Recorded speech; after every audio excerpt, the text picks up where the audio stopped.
On June 7th this year, during China's national college entrance examination, known as the Gaokao, a student from Shandong suddenly had an emotional breakdown. He first tore up his own exam paper and then started grabbing and tearing the exam papers of other students around him. The other examinees, shocked and frightened, quickly stood up to protect their own papers. The student was soon removed from the exam room by the proctors. This incident quickly went viral online and drew widespread public attention. And this isn't the first time a student has broken down because of the Gaokao. Sadly, these aren't isolated cases. Every year, tens of thousands of students suffer from severe depression brought on by the immense pressure of the Gaokao. During this year's Gaokao, a father couldn't hold back his tears after sending his child into the exam hall, overwhelmed with emotion at how hard his child had worked to get there. Sir, how are you feeling today? Honestly, Buck, I couldn't hold back my tears. It's been so hard for my boy. Really? How tough has it been? For the past 3 years, he's been studying over 10 hours a day, sometimes until 11, 12 at night. Honestly, it's even tougher than working a regular job. Is it your son or daughter taking the exam? My son. How has he been coping with all this pressure? Sometimes he gets really frustrated, throws his books, loses his temper. As parents, we can only try to comfort him. Tell him, we know it's hard, but this is for your future. We're always worried about how he's holding up. The Gaokao, officially known as the National College Entrance Examination, is China's most important and highly competitive academic test. It's a standardized exam that determines which universities students can attend after high school. And for many, it decides the course of their entire future. However, as the number of test takers has surged in recent years, students are now facing overwhelming pressure. They've lost their freedom, abandoned hobbies, and are forced to spend over 10 hours a day buried in textbooks. In an interview, 2 Chinese students shared how they truly feel about this exhausting routine. Do you feel a lot of pressure from studying? It's overwhelming. Honestly, I feel like I'm about to break down. Sometimes I wish I didn't have to go home, didn't have to go to school, or even wish someone would just take me away. It's so lonely. If you could say one thing to the world, what would it be? I hope I can live to 22. I must not think about dying now, or else I'll want to even more later. Another 16-year-old girl developed a mental illness due to overwhelming academic pressure. Her anxious mother took her to the hospital, not knowing what to do. During her episodes, the girl kept reciting questions from her textbooks to the doctor.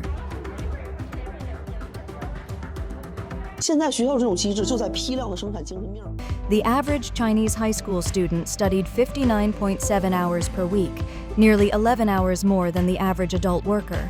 On school days, students spent an average of 9.95 hours a day studying, while weekends added another 4.97 hours daily through homework or tutoring. Although China introduced its double reduction policy in 2021, aimed at reducing both in PM. What is that building? It's all lit up every night. Is that a factory? No, it's a school. What kind of school is open at 9:20 at night? 可能是一个高中吧。 The kids are still there? 对。 Oh my 自习。 Oh my god. In high school, my high school ended at 2:20 p.m. We went home. Go from 7:30 a.m. to 2:20. Elementary school, 小学 is 3:30 to, or sorry, 9 a.m. to 3:30 p.m. When do they go home? 10? 应该准是9点半，我也不知道。 When do they sleep? When do they? That's awful. What a... People say now that high schools have gone back to have the life they deserve. 中国的孩子不是输在起跑线上。 In China, children aren't losing at the starting line. They're collapsing at it. This reflects a deeply rooted, misguided belief in society that true happiness comes from status and material wealth. But genuine education isn't about titles or chasing riches. It's about cultivating a meaningful, balanced life. When an entire nation's people are obsessed with getting ahead, how can anyone expect peace of mind among its citizens? When a child's worth and a family's happiness are measured solely by getting into top schools, elite high schools, and prestigious universities, something has fundamentally gone wrong.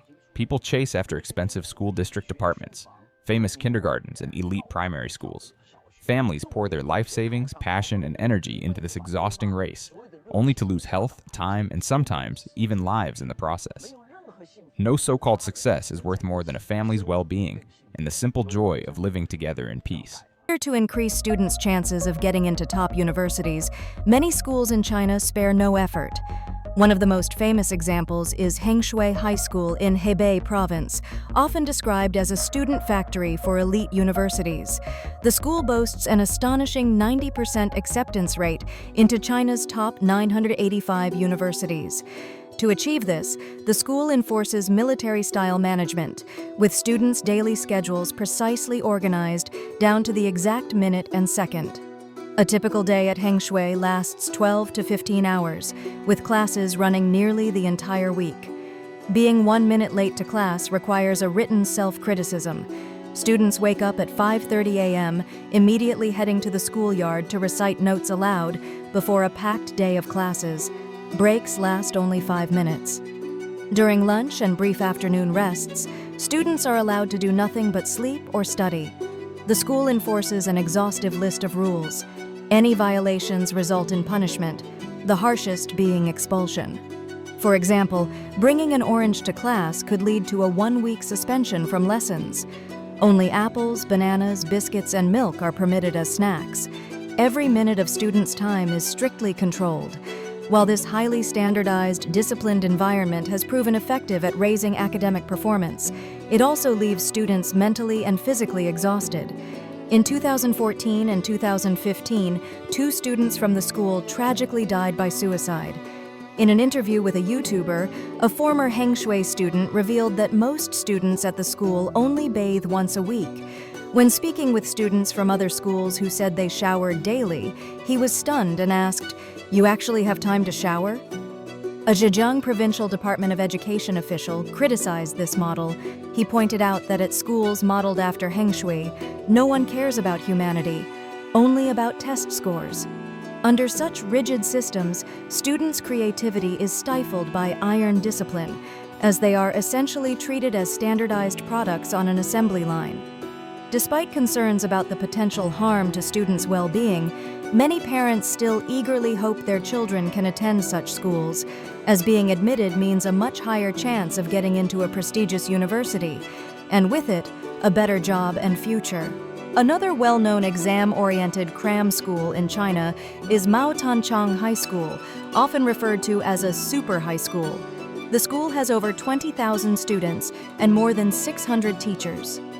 Despite being located in a remote rural township with limited educational resources, it has achieved an extraordinary feat, an over 80% college admission rate, far surpassing the national average. This school is also famous for its unique education-driven ecosystem.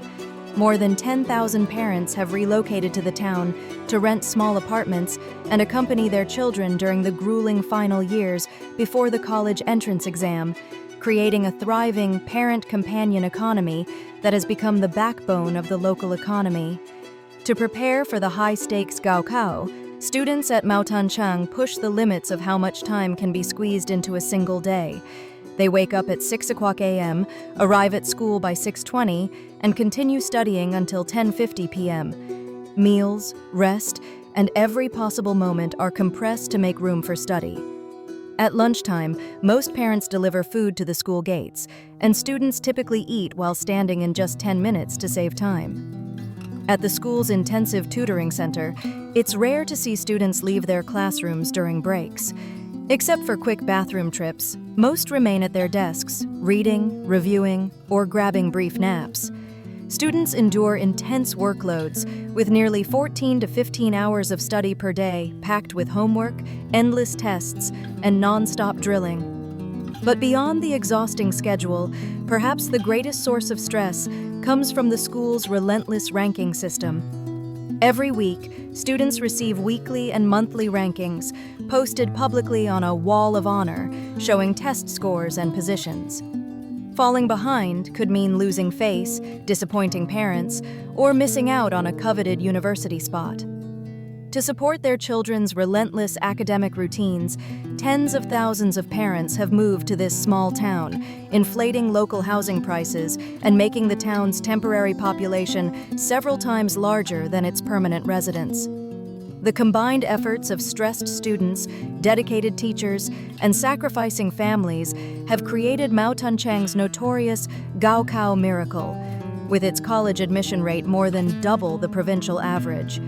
Yet, as one teacher admitted, this remarkable record is also a reflection of the distortion within China's education system. The obsession with exam scores and the desperate scramble for spots on the narrow single-plank bridge of the Gaokao hasn't fundamentally changed. At the end of the day, the teacher remarked, it's because there aren't many other paths for upward mobility. In this system, everyone's left with no choice but to fight their way through this one channel. No matter what, this year's Gaokao has come to an end. Hope those hardworking students will receive the rewards they truly deserve. They've sacrificed so much, their youth, sleep, freedom, and countless moments of joy, all while carrying the heavy hopes of their families. Regardless of the outcome, every one of them deserves to be acknowledged for their courage and perseverance. May they find peace in their hearts and a brighter, freer future ahead.